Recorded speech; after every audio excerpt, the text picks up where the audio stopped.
and welcome to a happy book birthday. Today I am very honoured to have the beautiful Hazel Barker with me. Hello, Hazel. Hello, Michelle, and thank you very much for celebrating my birthday, my book's birthday with me. Yes, tell us a little bit about where you got the idea for your book. Oh, that was easy. What happened is my husband, when we first met, he told me bits and pieces about his life, and I was so interested because I'm a city girl and knew little about the Australian bush. When Colin related his childhood stories to me, I was astonished to hear that he had driven a tractor and helped castrate sheep at a very early age. Now, this is him as a baby, but he wasn't that young. But he was about 7 or 8, and I couldn't believe it. I thought he was pulling my leg. And I said to him, come on now, you're pulling my legs. And he said, no, fair dinkum. So I said, I think people should know about this sort of life because there's so many others who would not know. That's why I wrote it. Oh, and did you find it hard writing it, or is it something that came quite naturally to you? It was easy because he's such a good storyteller. He told me about himself, and when I wrote it, I wrote my first draft. He looked at it and said, oh, yes, and he remembered something else, and he put the story in, and it was terrific. And was he always really supportive of you getting the book published and him having... I wanted to put his name, so to say that I'd ghostwritten it, because I really ghostwritten it. And I said, put your name down. No way, he said. He's very bashful. He said, no way you put my name.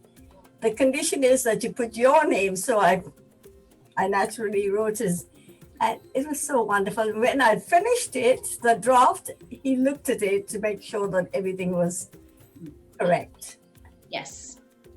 Well, you've got an amazing proofreader opportunity there because it's his life and it's his story. So it must have been wonderful working together. How did you find the dynamic of, because sometimes husbands and wives don't always work together very easily. How did you find, because you're a writer, how did you find working with your husband? We have a wonderful rapport with this book. Other things, he will criticize. He's my hardest critic. So I've stopped giving him my books. But this one, me too. Just to verify, he was not correcting the English or anything. It's just the facts. Yes. And coming up with a little more stories, because he's told me so many anecdotes about the bush and life in the bush. It's wonderful. Amazing. And there's just not many stories like that around at the moment, is there? But yet, in my writing groups, when I speak to them about it, they say, we've done that, because some of them were brought up in the bush. And some women have actually driven tractors. And I said, you didn't actually castrate sheep, did you? And she said, no, but we watched the men doing it. Wow. I was amazed. Mum used to shelter us so much. It must have been. So did you know from the beginning that you wanted to publish it? You wanted it to be a published book?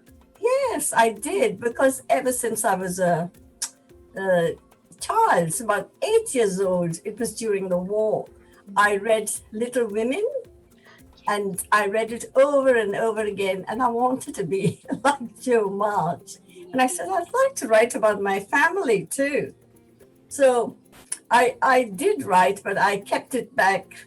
I said it was easier to write Colin's story because my childhood was very traumatic during the war. And I was only 4 years old when war came to Burma.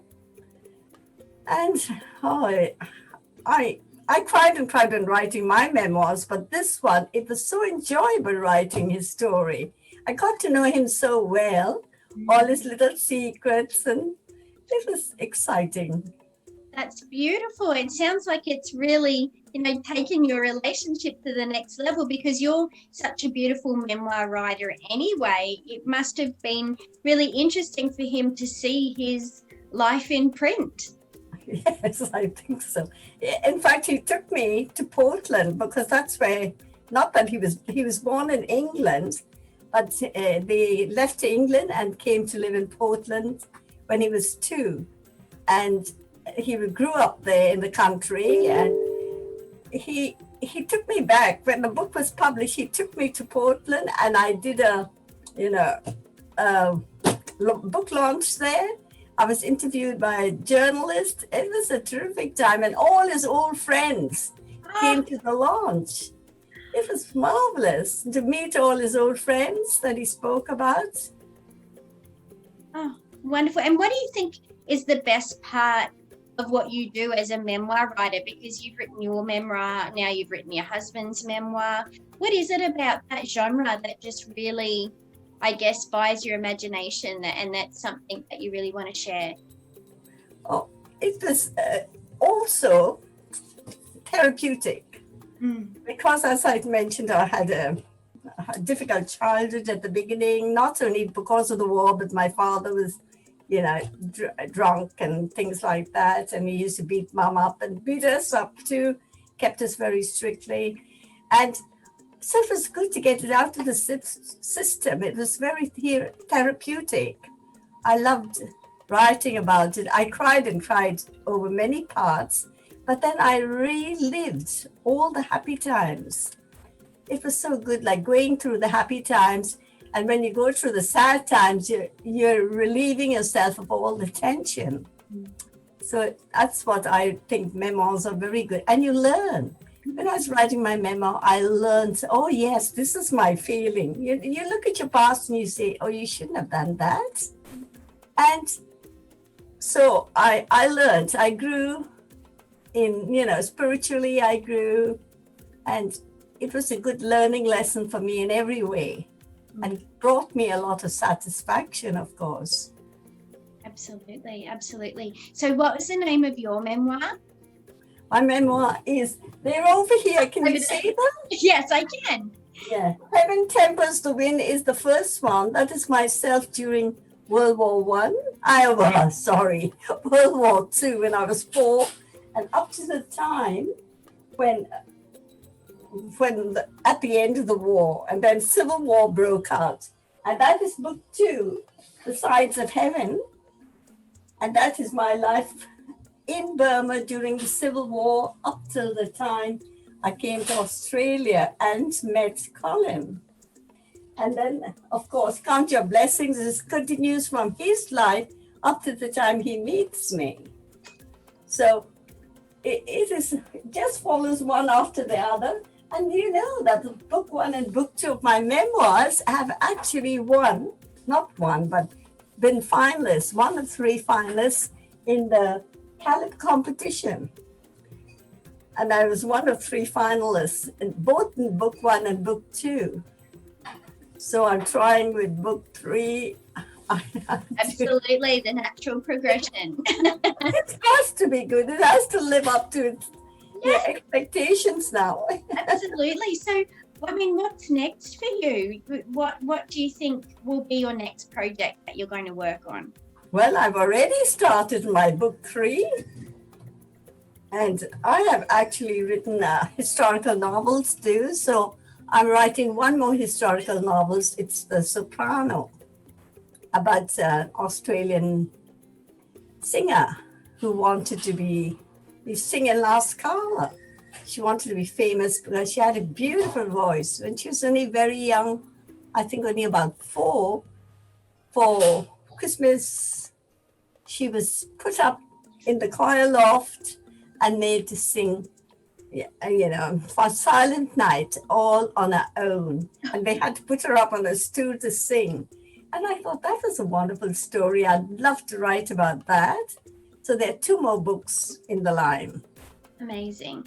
And what advice would you have for anyone who is looking at writing their own life story or delving into that historical fiction genre?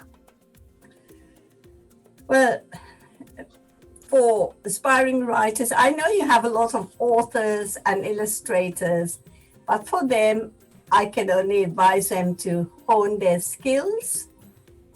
To aspiring writers, I recommend reading books, especially those in the genres they intend to write, joining a writing group, attending workshops and conferences, and above all, to revise before sending their work to a publisher.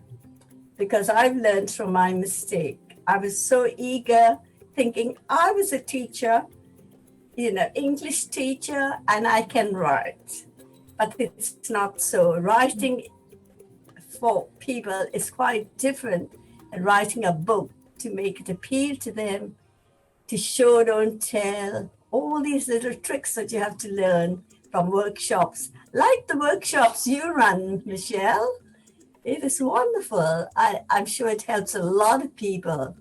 And if I'd known about you when I first started, I would have attended it, and perhaps I would have won those prizes instead of just being a finalist. I think you're just amazing. You've got this amazing natural talent, and the way that you can invite people into your story and into your life. I think that's an amazing natural writing talent to have. I'm so in awe of how you can be so giving and generous in your words. So thank you so much for taking the time today to be with us. And if people want to get a copy of your memoirs or your historical fiction, where's the best place that they can do that? Well, if they live close to me in this area, in the Redlands area, I'd be, they just email me, and I will make sure that I can deliver it personally, give them a signed copy of the book. But if they are not in the Redlands, if they want to send me an email, I'll post it out to them, but then they have to pay postage, and I have no idea how much postage is. Okay, well, what I'll do is I'll put your email address in the comments, and if anybody wants to get in contact with you, if they want to talk to you, maybe interview you a little bit more about your life story or your husband's story, or they want to grab a copy of the memoirs, I'll put all those details there so that they can get in contact with you and find out a bit more. That would be lovely, Michelle. Thank you so much again for joining us, and congratulations on another beautiful book. It's very exciting, and hopefully when your next book comes out, we can have another book birthday. Oh, that is lovely. And thank you so much for all the help you've given, for helping people to get to know of my book.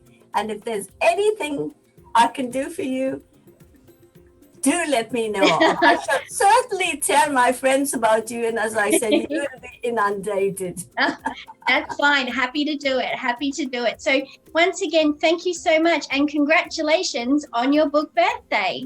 Bye. Thank you, Michelle.